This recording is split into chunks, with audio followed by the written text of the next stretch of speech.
this?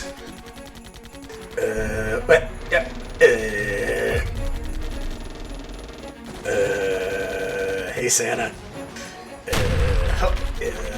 Is there back door here? Gotta get you out of here, cause There is Doug playing Lee, but this is one Santa that's gonna go out the front door. cause there's millions of kids out there that need their Santa presents. I appreciate that, Doug playing Lee, but I'm in it to win it. And by the way, you've been a really good boy. Let's go! Tonight on TBS, don't miss the premiere of The Night the Reindeer Died.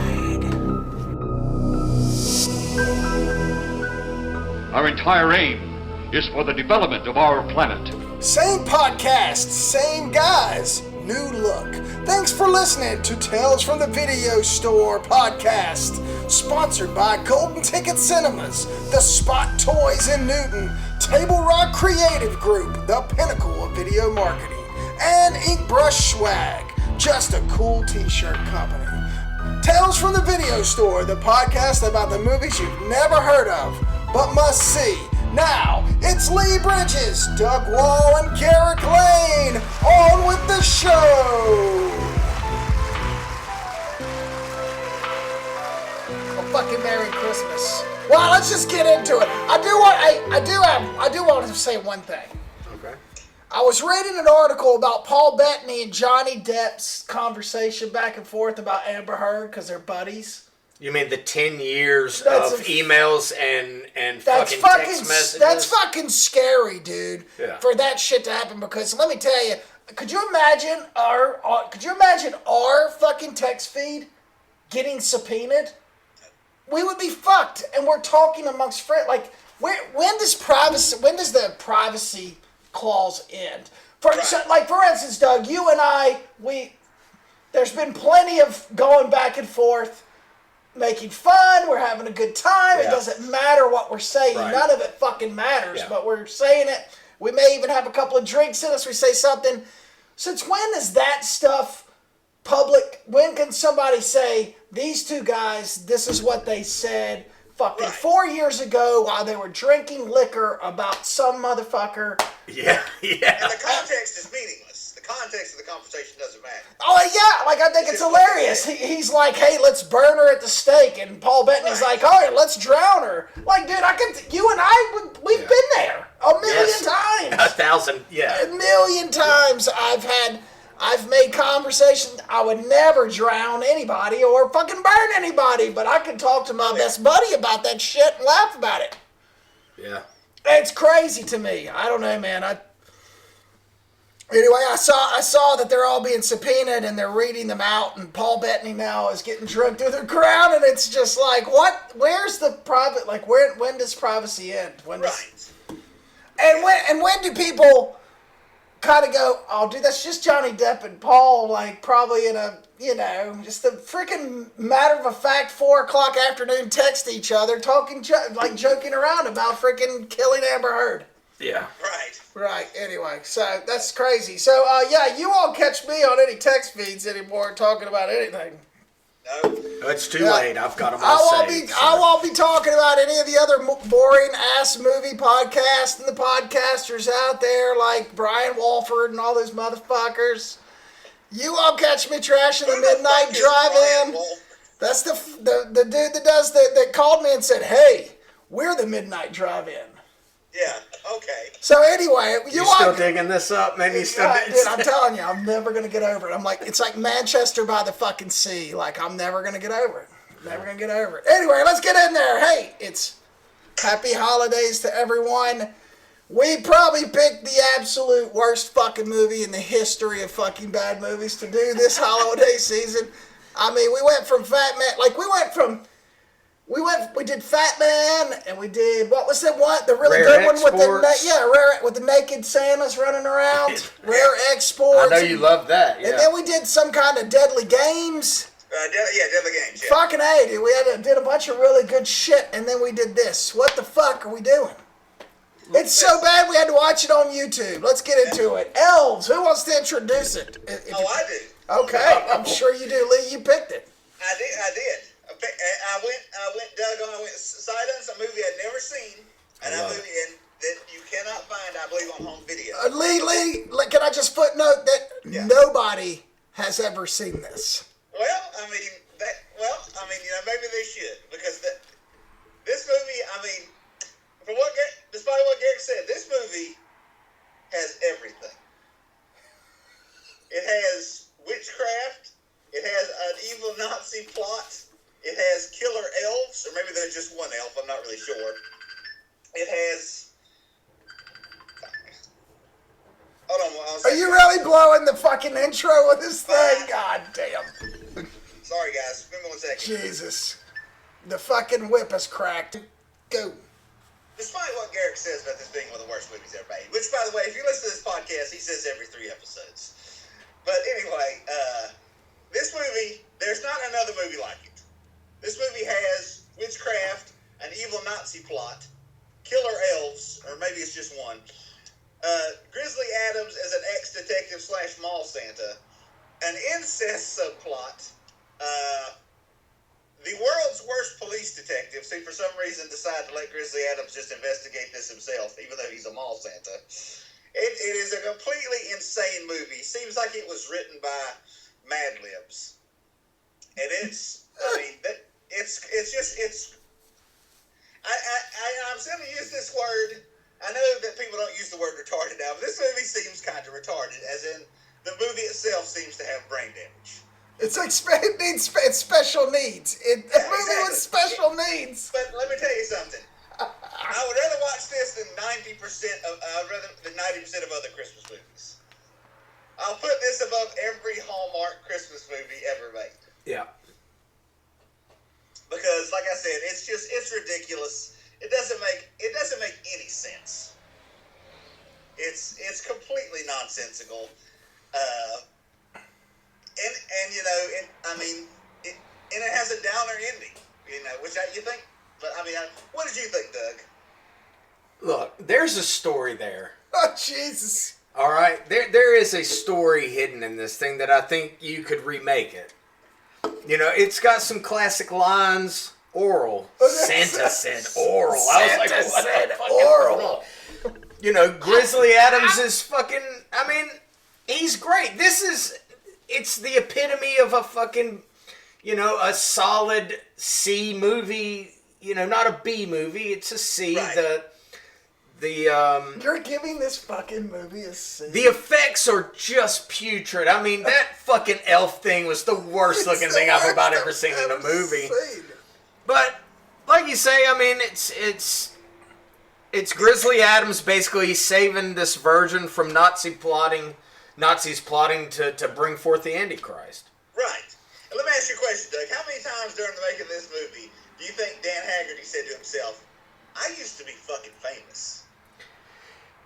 Probably quite a bit. He had a hit television show. Yeah. He was just like, I'm doing fucking Elves in fucking Connecticut, wherever this shit is. You know what he felt like? He felt like Bela Lugosi in the pond in Ed Wood when he's standing. That's exactly what he felt like. When he's standing there and he said, "I had Frankenstein. They offered me Frankenstein after Dracula, and I turned it down." As he got into the pit, I could not. That's exactly what Grizzly Adams was saying. Yeah. He was standing in that mall going, "I used to be Grizzly Adams." Yeah. But, hey, listen, we watch, there are a lot of horror movies and movies like this, they're very derivative. Yeah. I can honestly say there is not another movie like this. Not that I can think of, and that's right. That's why I think it's. Like I said, I think it's primed for a remake. Mm-hmm. Like, this is the kind of thing that I want Hollywood to dig into and remake it. I don't need a new fucking Matrix movie. Right. And it wouldn't even cost that much. The story is basically, it writes itself. There's something here. There's a 90-minute something here that could be, that could end up being one of these Christmas movies like Bad Santa that you're just like, oh yeah, we've got to watch that at Christmas. It's fucking Elves. Like, absolutely. There's enough here to to create something like that. But this, by itself, I mean, it's tough to watch. You know, I mean, it is.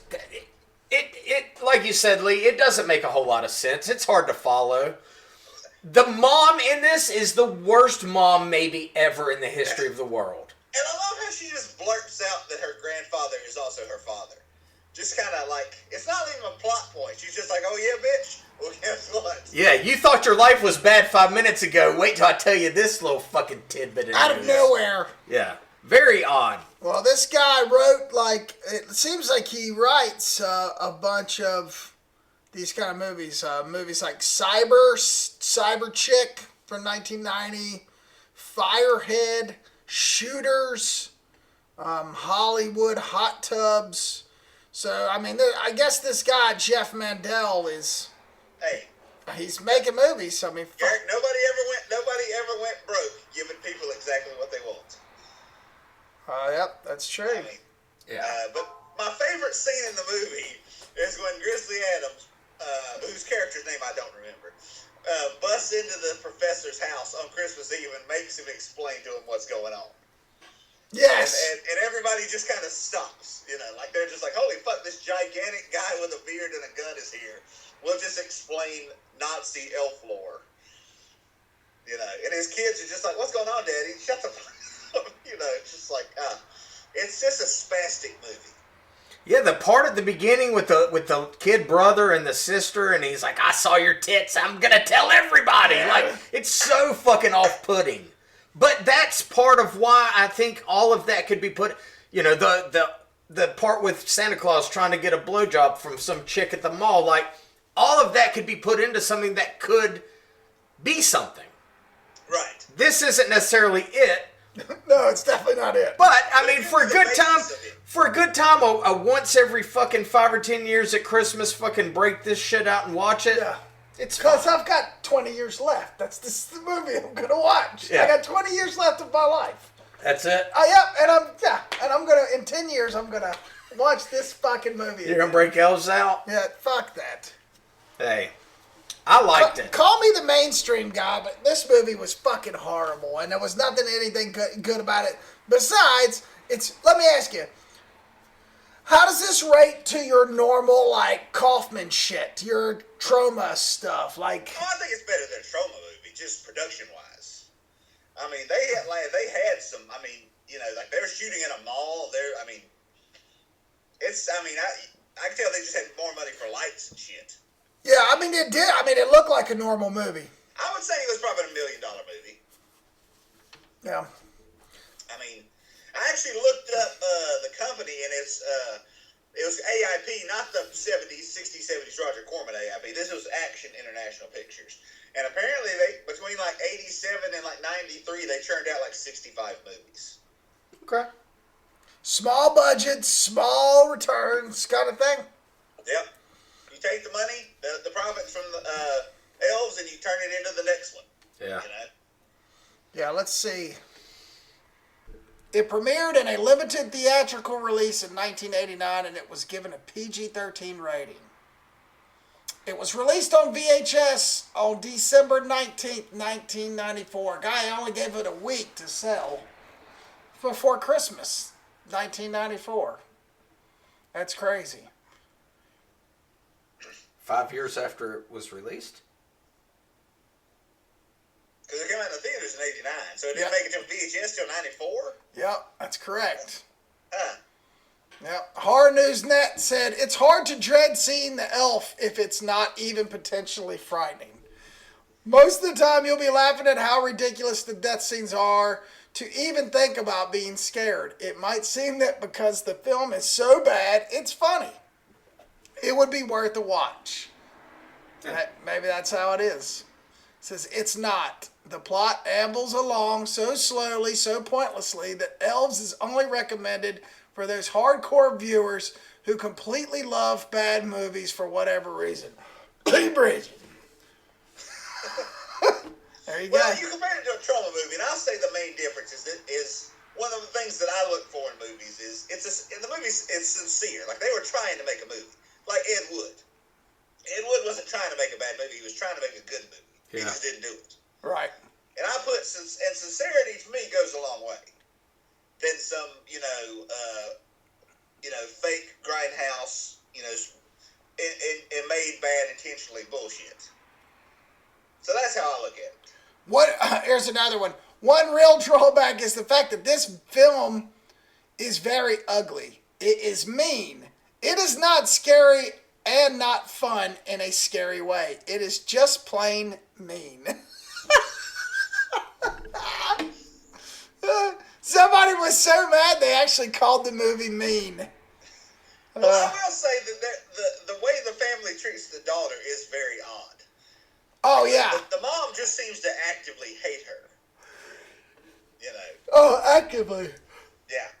But I mean, will I ever watch it again? Probably not. Never. But, like I said, there's not another movie like it. There's definitely not another movie like it. But I won't be pulling it out of the mothballs every 10 years and checking it out. Well, maybe some young director will get a hold of this and get some ideas and make it in a proper manner. Retell the story. Because, like I said, I think that there could be a funny, violent Christmas story to be had from what was put down in 1989. That's all I'm saying. Is it good? No. But there's elements that I think could be made into something that could be good. That's all I'm saying. Fair enough there. Yeah. Well, the other holiday movie is one that needs really no introduction. Scrooged with Bill Murray. The Richard Donner directed Christmas Carol. That does it need an introduction? Not really. It's the Christmas Carol, and it's fantastic in every way. It's my favorite version of the Christmas. I mean, it's the only version. Like, once you've seen this and you try and go back to watching, like, the original, like, Ebenezer and all this, it's almost impossible to watch. This is It's that. my favorite Christmas movie. This is, without a doubt, I mean, it's an absolute classic. Man, watching it again, it never gets old. Like, I've seen this movie so many fucking times. Yeah. And I still love it. I mean, I hadn't watched it in some time, but I always think about it around Christmas. You don't even have to watch the whole movie to get a sense of it, like, because I guess I've seen it so many times. Just flipping around, you see a scene, you're just like, oh man, and when dialogue would come up, it's like you don't think that you would remember shit like this, but you do. Yeah. And that constantly happened watching. When he's shooting at the bow, bang, bow, bow. Just all of it. Yeah. And his monologue at the end is great. Yeah. This is absolutely Bill Murray at his finest. Yeah, the monologue at the end, that could be his best acting ever. It's good, dude. Yeah. Bobcat is fucking awesome. Oh, yeah, everybody's awesome in the movie. It's cast perfectly. Yeah. And I'll tell you something that dawned on me while I was watching the movie, and because I watched Lethal Weapon and Superman. I watched Superman the movie after this, and I watched Lethal Weapon a week or so before. Richard Donner was a slick director. He doesn't really get mentioned as like sort of a visual director, but his movies all had a great look to them. Yeah. I mean, he was like he was just a slick. Like, he made slick looking movies. They all looked amazing. This is a fact. Yeah, and I love this movie. I do. It's like Doug said. I agree with everything Doug said. It's my favorite. It's my favorite Christmas movie. It's my favorite version of A Christmas Carol. It's just kind of like what Garrick was talking about. The trilogy. This movie's mean intentionally. Like not every time I watch it, but if I haven't watched this movie in a couple of years, when the homeless guy freezes to death, I completely forget about that. Yeah. And what was the homeless guy's name? Anyway, the guy he meets at the shelter. Yeah. When he breaks into the room and he finds him frozen to death in the sewer. Like that would not be in a movie today. Like if this movie was made right now, that would be cut out. You think so? Yeah, it's just it's such a mean-spirited, I don't know, the movie is just very, like, it's almost like an angry Christmas movie. It is. It's the first angry Christmas movie. Right, and, like, there's just things about it, just like, I don't know, I love everything about this movie. His name was Herman. Herman, that's it. Almost said Harold, but I didn't think that was right. Yeah, he's just sitting there screaming at his frozen corpse, like. Yeah. Yeah, it's just, it's such a good movie. And it improved, I'm sure if someone who studied English literature, they won't appreciate this. It improves on the Christmas Carol story. Yeah. Like the scene where Scrooge throws the coin to the kid and tells him to go buy a cooked goose or whatever. That's not the speech at the end is how it should end. Like with him just explaining why he feels differently now. Yeah. But yeah, I love everything about it. Look, it's Lee Majors. Now, that's another thing. I so wish The Night the Reindeer Died was a real movie. Yes. Yeah. That's good, dude. What do you think, Eric? What about Scrooged? Yeah. Oh, I love it. I love it through and through, 100%. Watched it twice back to back. Nice, I think, like I said, the monologue at the end is Bill Murray's probably some of his best. It is the best version of A Christmas Carol through and through, and Bobcat was great. Yeah, Bobcat's the shit, dude. Karen Allen's. This was back when Karen Allen was a hottie. This was before she went insane? Yeah. This is back of Raiders, man. This was Marion material. She's beautiful. Yeah. Starman when she gets laid. Yes. Starman. Yeah. I remember in the theater, man, she took her shirt off in the train. Like side boob. Yeah, and I'm like, oh my gosh, this is the coolest thing ever. I'm so happy to be alive. Yeah. I have a weird thing for Carol Kane. I don't know why. And I did when I first saw this movie. I don't know why. I think it has something to do with her voice. I think, and but she's very abusive. I love that. She's very. I wanted her to come in through my window and punch me in the face. Come in and grab my balls. Pinch my nipples and punch me in the face, please.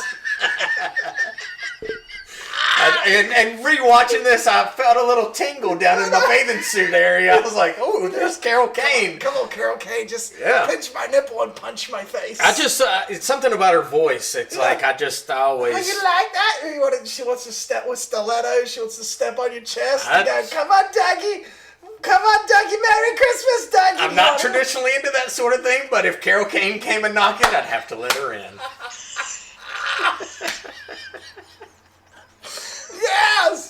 Yes!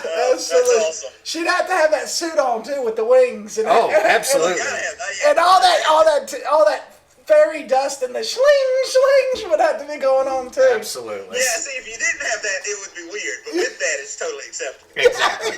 See, Lee sees it like I see it. Yeah, right. Yeah, she'd have to be a full character for it. Yes. The ghost of Christmas punish. Yeah. Yes, punish me, Carol. Punish me. That's awesome. Oh, well. All right, well, moving on. So I know. So Christmas time, the few days around Christmas, lots of great movies come out, and we have lots of time. So I can only imagine that we've watched some stuff. I can only imagine. Oh, I've watched some stuff. All right, so let me ask you this, Lee, because we were already talking about it. I just want to get it out there in case we want to just knock this out in a three-way. Okay. Don't Look Up. Did you watch it? No. Of course you didn't. He's not on the Netflix anymore. You're not on Netflix anymore? I have Netflix now. Oh, you re-got it? Okay, I thought you were off the Netflix I team. was, but then, everybody wanted to watch something that was only on it, so, Yeah, that's how it always fucking gets That's you, how they suck get you you. back in. That's how they get you. Well, let me ask you, did you watch The Matrix? No. Jesus, where the fuck have you been? I'm out about doing stuff, Plus, this movie just looks fucking terrible. Yeah. Well, you would be right in assuming So let's get into that because Doug watched it. I will say that I watched. I don't get it. It's like, did everybody have fucking amnesia? People are like, oh, The Matrix 4. You don't remember The Matrix 2 and 3? Yeah, that's not They're that. fucking atrocious. Yes, they are. I mean, it's like, I don't know. I don't get watched the original a few months ago, and it's got some cool stuff in it. But I mean, it's gimmicky. It was just a gimmick. It's the fight scenes between Keanu Reeves and Hugo Weaving. They're just the fight scenes from the Jet Li movie Fist of Legend. It's just Fist of Legend in an anime setting. It's not that. I mean, I don't know. Maybe it's just because I'm just a nerd for those type of movies. But it's like Scream. Scream is a slasher movie for people who don't want slasher movies. This is like sort of it compressing a lot of stuff I like for people who don't already watch it. Right. And I don't know. Well, when The Matrix came out, I was in film school, and that was the big sell. Was they were talking about all the screens, the still photography, and how it would do. That was the big sell, was the way it looked. Nobody talked about how fucking shitty the story was. They talked about how it looked, and it looked great, and it was stylistic, and everybody after the movie came out went out and got freaking black sunglasses and freaking leather suits and shit. Right. You know what I mean? Like it was it's kind of like a James Bond movie, only it didn't have a story. So it's like, and then the second, third one came out. They're fucking terrible. And you're right. Like this one is a reboot. I got 15 and a half minutes in and said, you know what? I don't think I even want to watch this, and I cut it off. Doug, you made it through. Here's what. Okay, I disagree with you guys talking about the original Matrix. I like the story. I thought it was a pretty unique, kind of cool idea about everything's fake and this like dude is supposed to come and fucking change the world. All that was fine. It's just from the end of the original Matrix to what happened after that was just a complete fucking disaster. Because at the end of the first movie, he's Superman. Right. But what happens in the second, third ones, I don't know any more than I know what happened in the new one, because it's a what the fuck ever. Because look, the setup of this new one is it takes place now again, and Mr. Anderson is a computer programmer who went insane and dreamt up all this stuff about the Matrix and made a video game about it, and that's what everything is.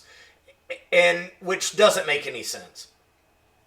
And then it just further just doesn't make any sense. It doesn't make any sense in this world. Then it goes to like that weird Matrixy world, and it doesn't make any sense either. It doesn't even look good. Nothing about it is good. Even for a fucking diehard Matrix lover, if you were just like, oh man, nobody else got it but me, and like I love those three movies. You cannot watch this and have a serious, like, oh man, they really did it. Like, it's absolutely fucking pointless. And I still don't even understand what happens at the end. I have no idea.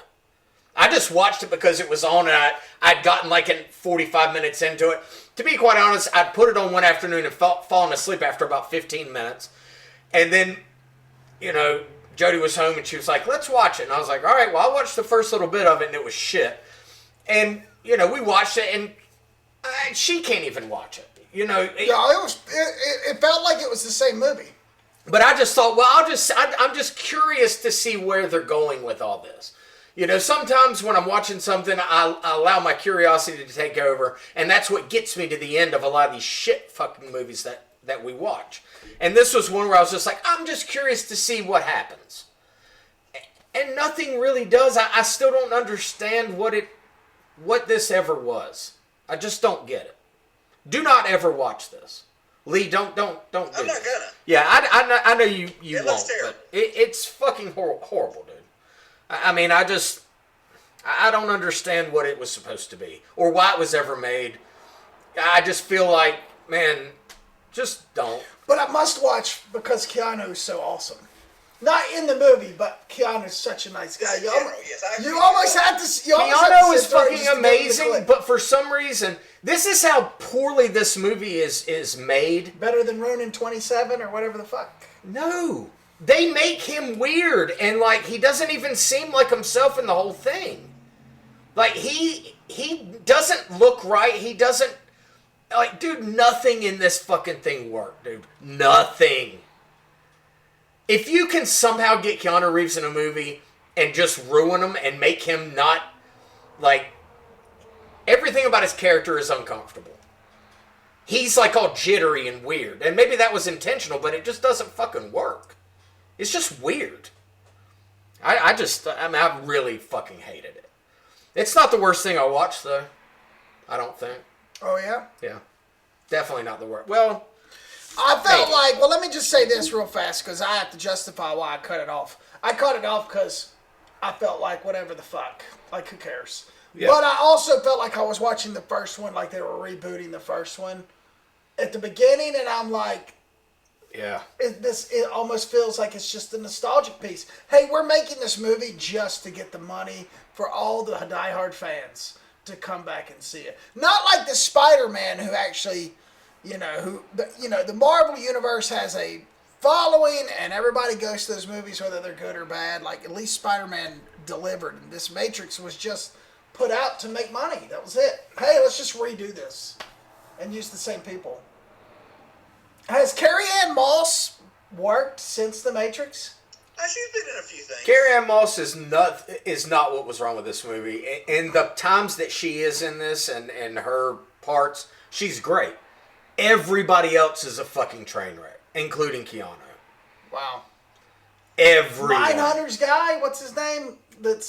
He's terrible. Oh, yeah. Oh, wow.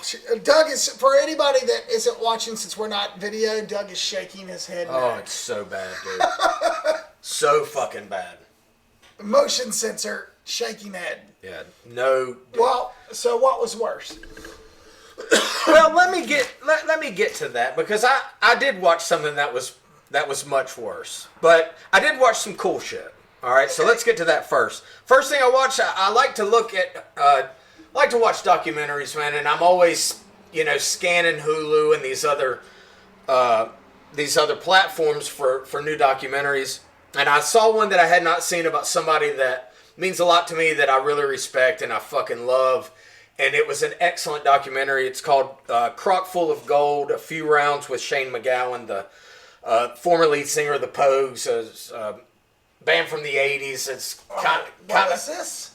It's called A Crock Full of Gold. Oh, yeah. Talking about his childhood up through, coming up in the 70s and going to see the Sex Pistols and kind of his entire life basically under a microscope, and it's fucking fantastic.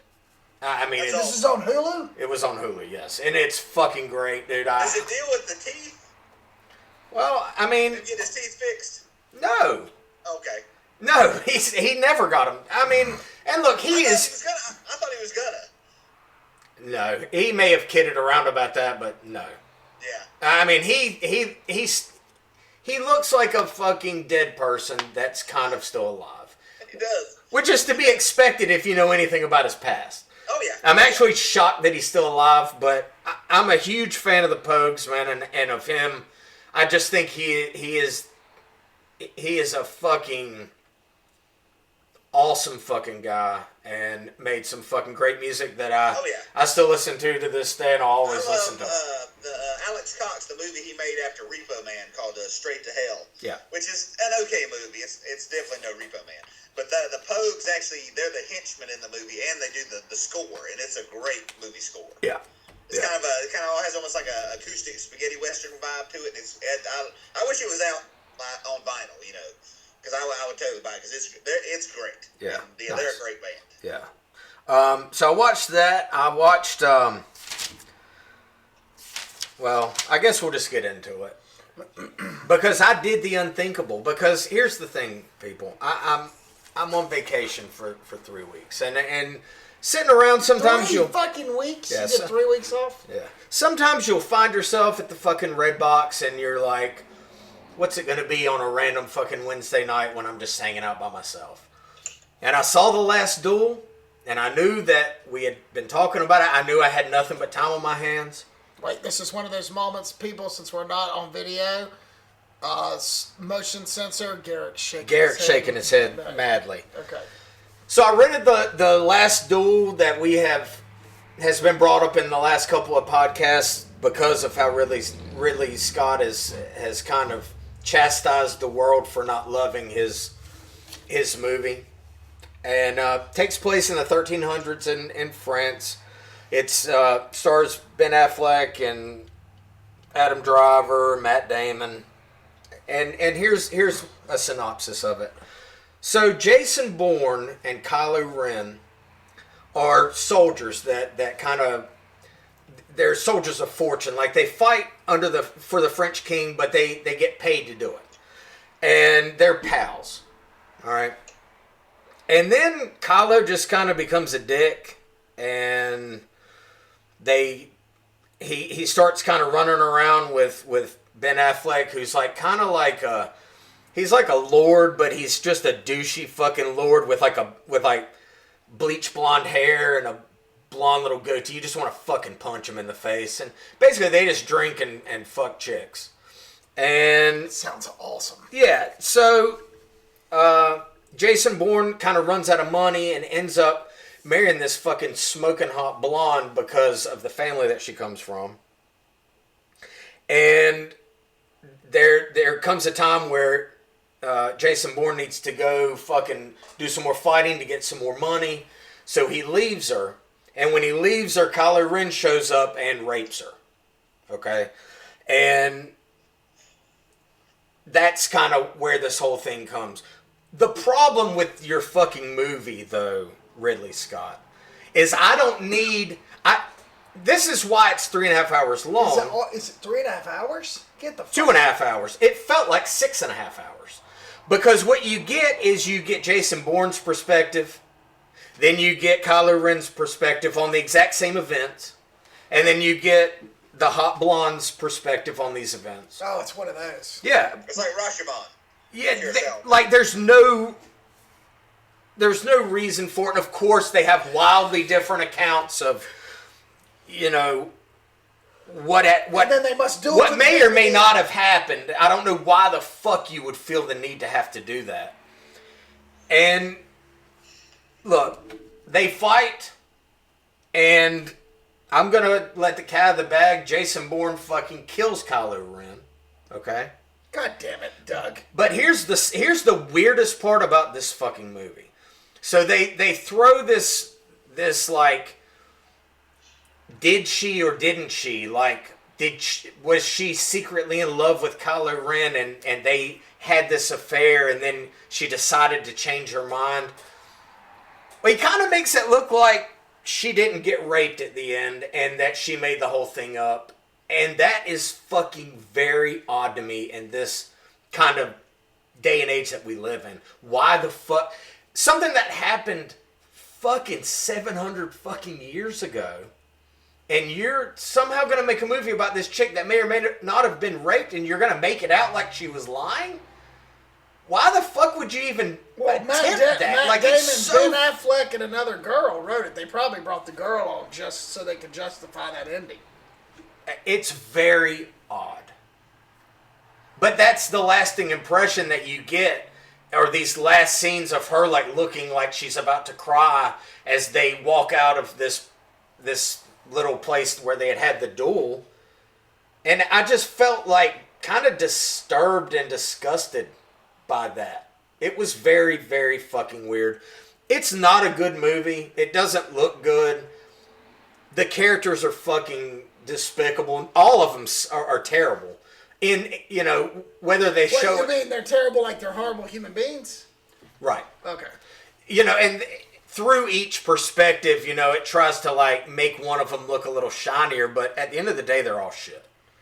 Do not ever watch this. Fuck you, Ridley Scott, for even making this, man. It's fucking garbage. And if somebody told you that this looked better than your fucking Robin Hood, then I don't know what they were watching. Because I didn't... Look, there was about a 3-minute battle that happened in the first, 30 minutes of this movie where Damon and Ren are in this battle. And it was fucking grotesque and graphic and fucking looked great. But you never revisited that. Even in the last fight, it was fucking contrived and just pretty poorly not very well done. So there is a 3-minute part in this that I think you both would love. But outside of that, it's nothing. So it would make a great short film, but a terrible movie. Right. Well, what about next to The Counselor, which is another movie Ridley Scott did where everybody's pretty much despicable? What do you think? It's not that I don't care that everybody can be shitty, but make something out of it. This is just like, oh, this chick got raped. Oh, wait, no, she didn't. Oh, yes, she did. Well, maybe she did. I don't know. And then that's it. And it was the last duel, and that's it. Good. That's it. I mean, it's a fucking nothing burger. I mean, I don't know how else to put it. It's just, Right. it's nonsense. I understand. Look, I implore you to go rent it. Because you might pull from it way more than I did. I doubt it. I just didn't appreciate any of it. Just way too long of a story about just nothing. Like, it would have been better had it been confirmed that she was either telling the truth or she was lying. But trying to balance, like, play it on the edge where you don't know, just kind of made it, like, uncomfortable. Right. Talk about uncomfortable. I also watched one other movie. I was looking for something that I hadn't seen in a long time. Now, last week or the week before, I had what was the Banderas, the fucking Desperado. Desperado. Thank you. I'd watched Desperado, so I went looking for something else from early 90s, hadn't seen in a long time. Leon the Professional from 94. One of the best movies of 1994. It was back then a really cool movie. Rewatching it, it has some things to it that are cool, but the relationship between Matilda and Leon is fucking creepy, and It's only because you're a parent now. it's even no, dude. It was creepy watching it and just feeling like, man, something about this doesn't feel right. I understand, like, even if it's 1,000% platonic, and that's fine. I don't feel like, like young girls and older men can't have a relationship. I don't feel like that. But the relationship that they do and the way that it's done, it's a little bit creepy. And I don't think that you could remake this today. The scenes where she's talking about how she's in love with him are very uncomfortable. Yeah, when he's getting ready to send her out of the hotel, and he's like grabbing her face and like rubbing her lips and shit, it's off-putting. I mean, it really is. Look, and I love Jean Reno. I love Gary Oldman in this. Natalie Portman is fucking amazing in this. I mean, you can see why she is has become such a great actress, and she had it. Some people are naturals, dude. She's a fucking natural. She had it when she was a kid. She still got it today. The action is great. Oldman being Oldman is fucking amazing, but the relationship part, which is really the heart of this movie, is, to me, at 46 years old, uncomfortable. And I don't know if I'll ever watch it again after this last watch. I think I got my fill. So, Where'd you see that? Is it on? What's it on? I think it's on Netflix. Oh, cool. I think it's on Netflix. Wait a minute. What about Don't Look Up? Well, I figured we'd get to that when yeah. you get to that. Okay. All right, Lee, why don't you go ahead? Okay, I watched a couple first-time watches.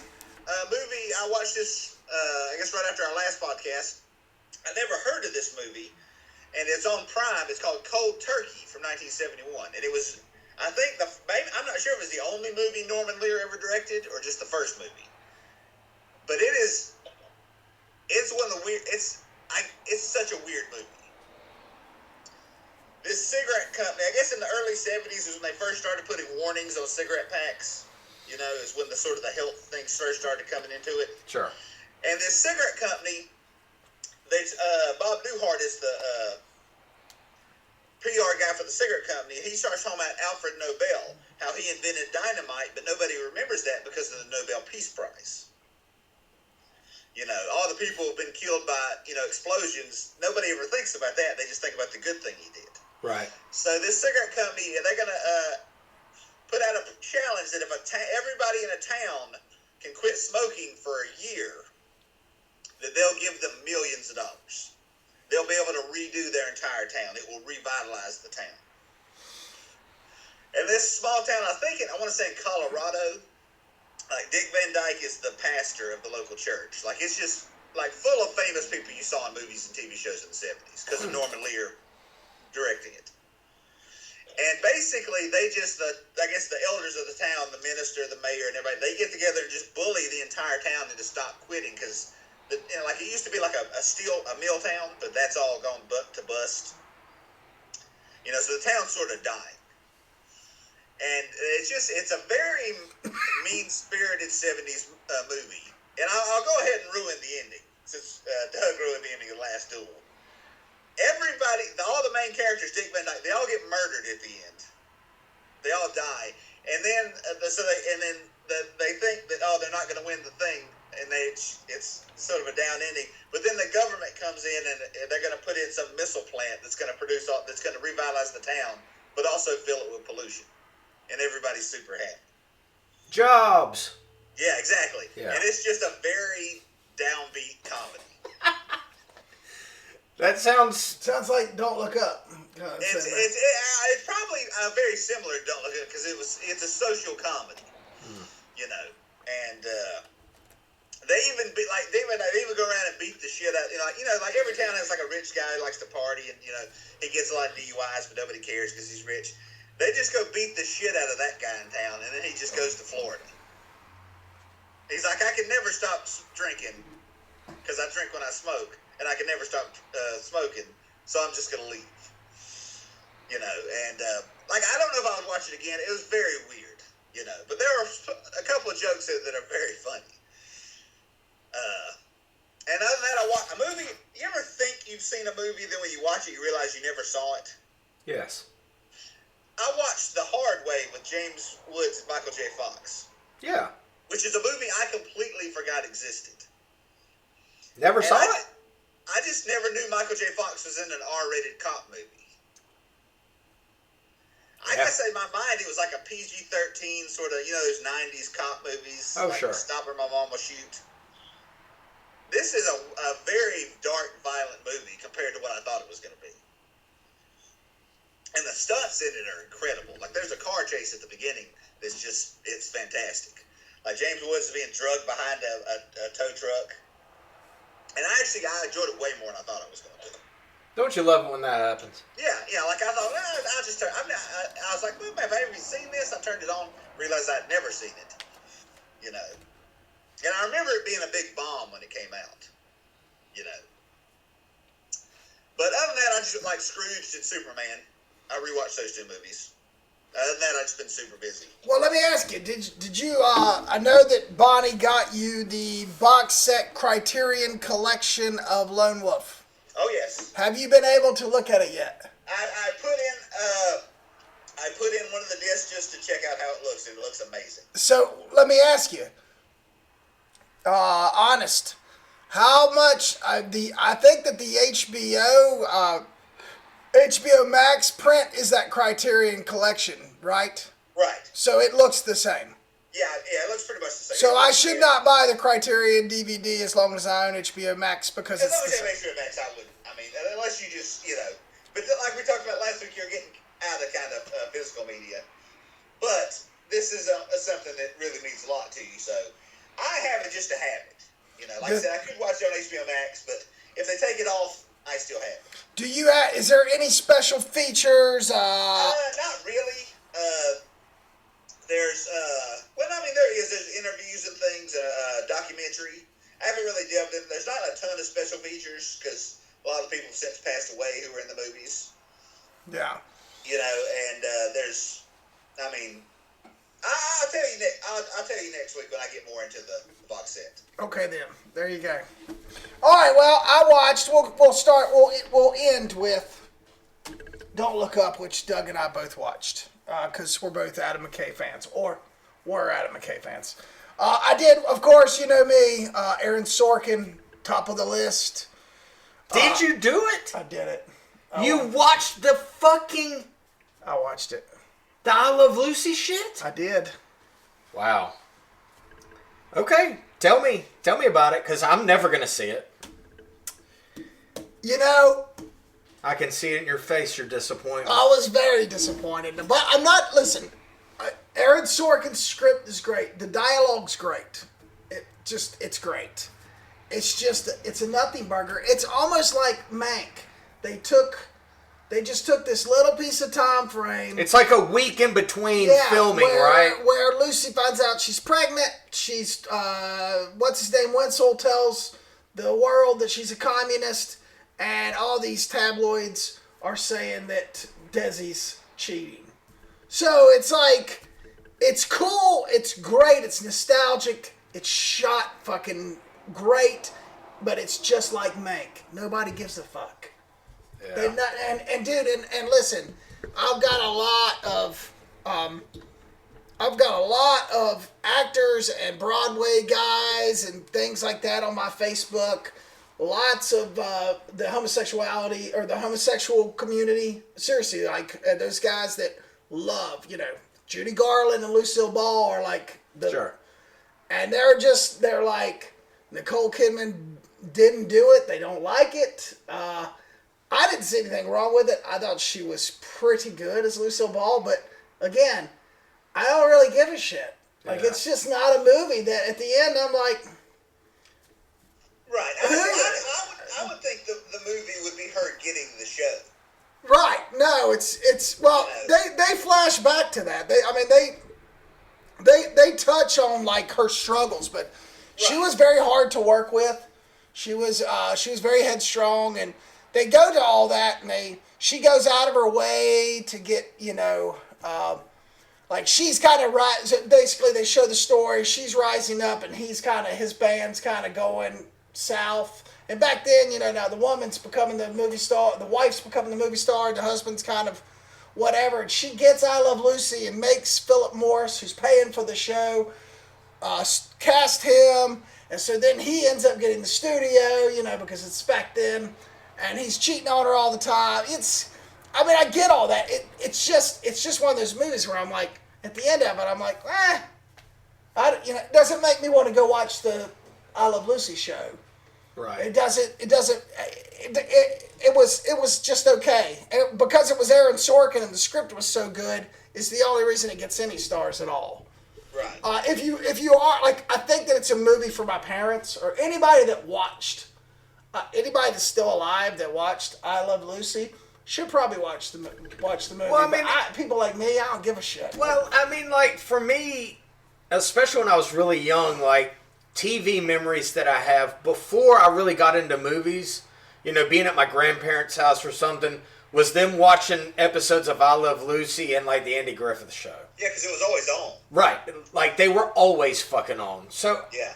I've seen probably every one of her fucking episodes of that show, but it's been 40 years since I've seen it. Oh, sure, yeah. So it used to come out on, it would come on at like 3 o'clock when we got home from school, it was on. But I'm saying, like, when I was a kid, like, I have memories of watching it, and some of it I remember being really funny. But not to a point where I'm like, oh, I have to go back and see about this character. Through the years, you've kind of learned enough about her. And, right. And just like with anything else, they're going to dig up and show you stuff that, oh, you didn't know this was going on back then. I don't care about that, dude. Right. Like, Lucille Ball is a massive fucking character in my brain, for who she was and what she did. But I don't care.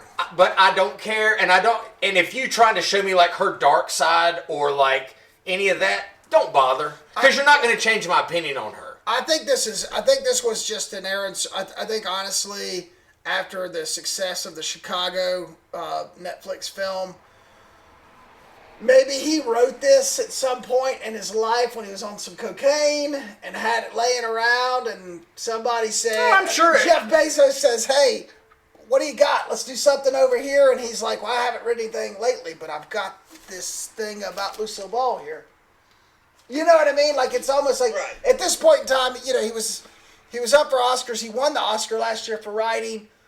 They're going to give him whatever he wants to do, and I think he just wanted to do this. Well, and there gives a shit. It's like David Fincher doing Mank with his brother. But they're going to give him the money to do it. But Lucille Ball is such a huge part of Hollywood history that, at some point you would think that somebody was going to come up with an idea to tackle her story. Because, like you said, she still has a shitload of fucking fans worldwide, even today. Yeah. So, I mean, I get it. Even, like I said, the young homosexual community they love Lucille Ball. They love Judy Garland, and they don't even, you know what I mean? They're not even, those two aren't even alive when they were about, Right. Right. So they have a following. Yeah. You talked about Ed Wood earlier, Garrick. I think biopics work better when it's someone that the public isn't supremely aware of. Agreed. Like, people didn't really know they couldn't tell you about Ed Wood's mannerisms, you know. And I think they work better when it's someone that people know about, but they don't know a lot about. Yeah. I agree. Yeah. I agree with that. And, you can do a lot of stuff. Like, she's the person that greenlit Star Trek. You know. I mean, there's so many things you could do, and this just, it being a week in the life, it doesn't sound interesting to me. Yeah, agreed.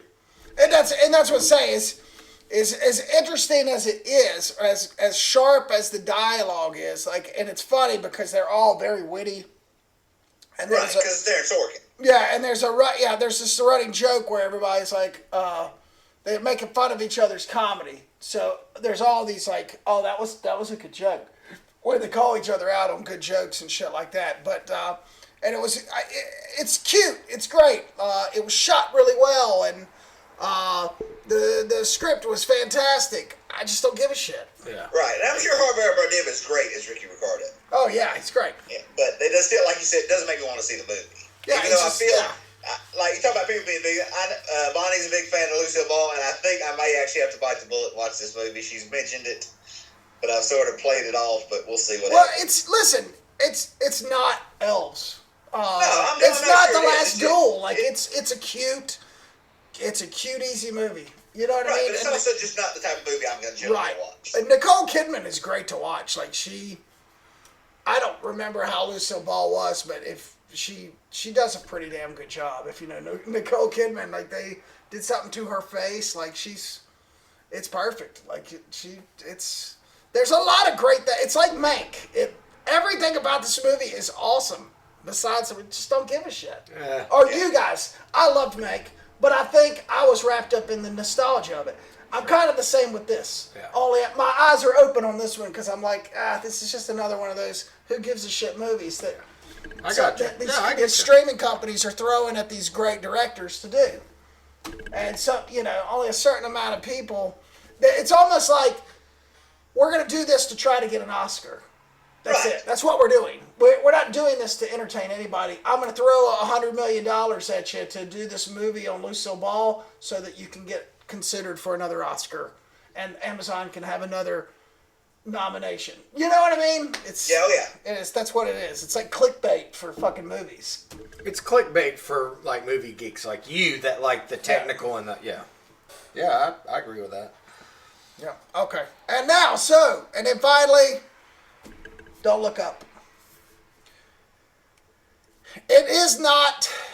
What is it? Look, it's not the big. What is it? What was his really good movie? The Big Short. The Big Short, yes. The Big Short. It is not. It is The certainly Big not Short. Anchorman. It's not in that direction at all.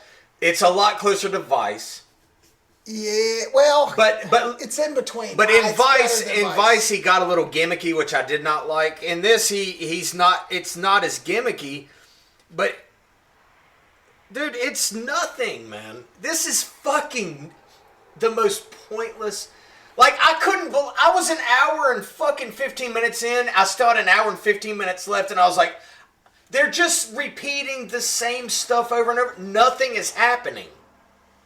What happens? So basically, in a nutshell, these two astronomers find this comet heading toward Earth, and they go out on a media tour to tell everybody, we're going to fucking die. The comet is coming. We got 6 months, and the world's going to end. Yep, and everybody laughs at them, and everybody's so caught up in their own little lives and their bullshit that they ignore them until it's too late.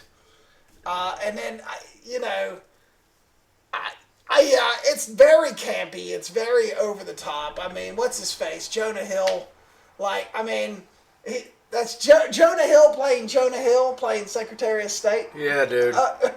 Way to dress up. I mean, it was totally Well, man, he was playing. It was like Wolf of Wall Street, the professor version, but in the White House. Yeah. It's like, what are you doing, dude? And Meryl Streep, like, trying to. I guess she was.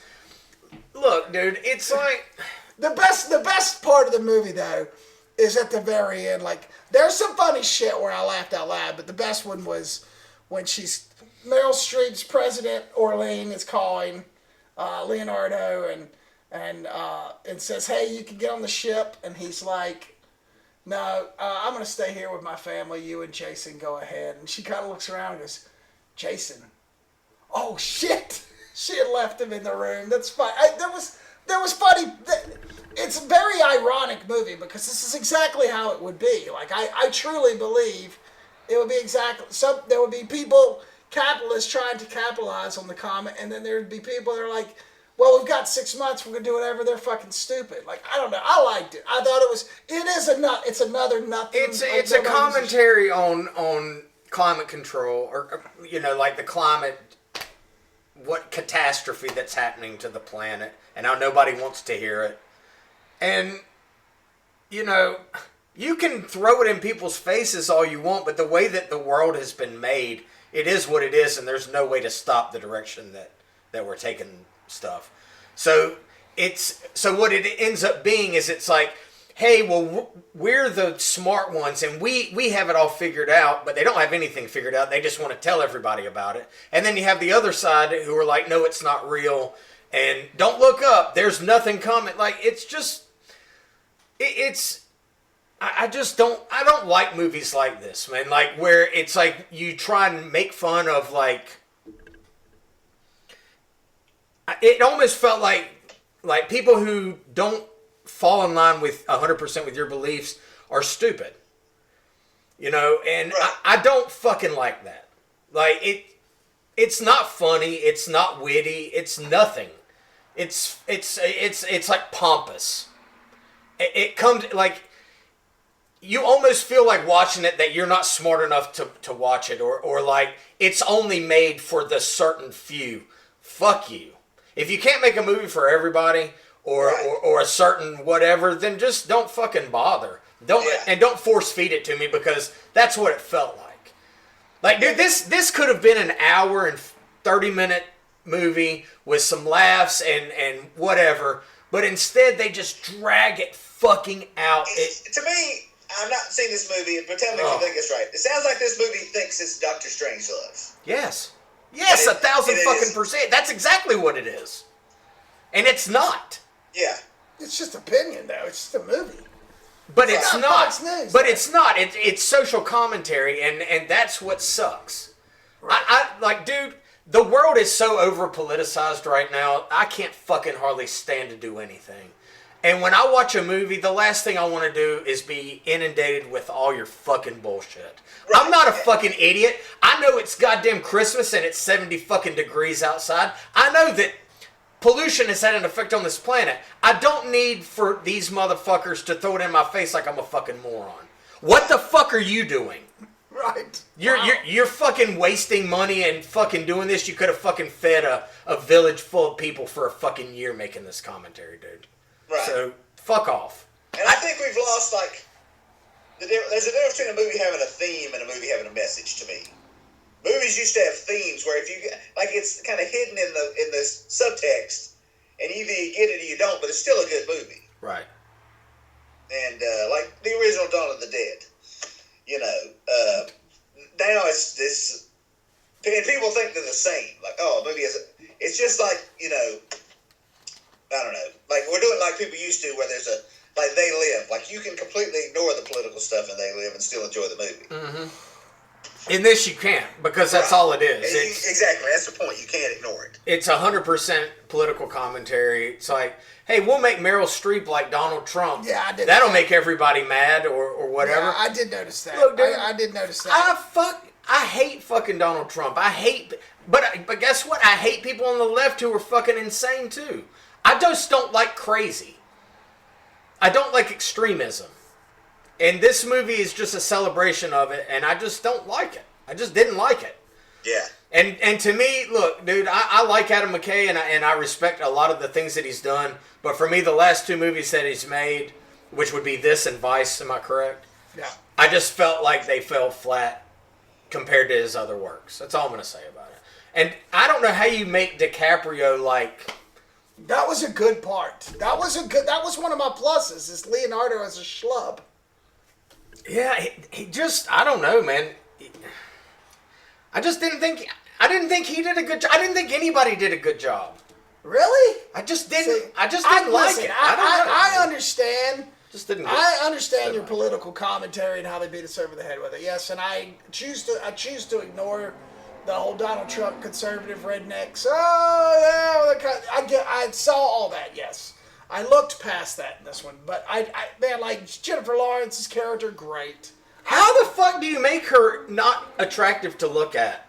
It's the worst haircut I've ever fucking seen. That's what I'm saying. And DiCaprio is like the schlub with a beard, and Kate Blanchett was almost unrecognizable. But goddamn, was she hot? Holy shit! Woo. I mean, goddamn. You know who I even liked, and I fucking hate in everything he does? Tyler Perry. He was a likable douchebag. Like that's probably how Tyler Perry acts in real life. His 3 minutes in the movie? Yeah, but he's a total cocksucker. He's a dude. Whatever.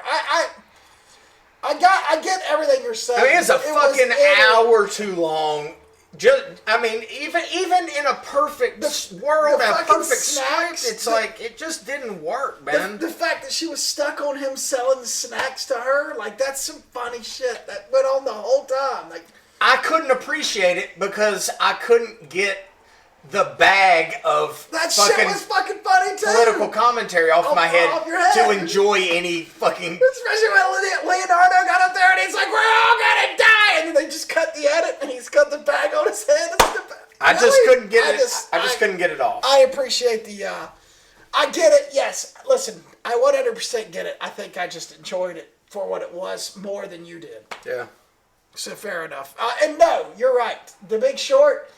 Adam McKay, like that was my first line of cocaine. You just never, it's never going to get any better than that.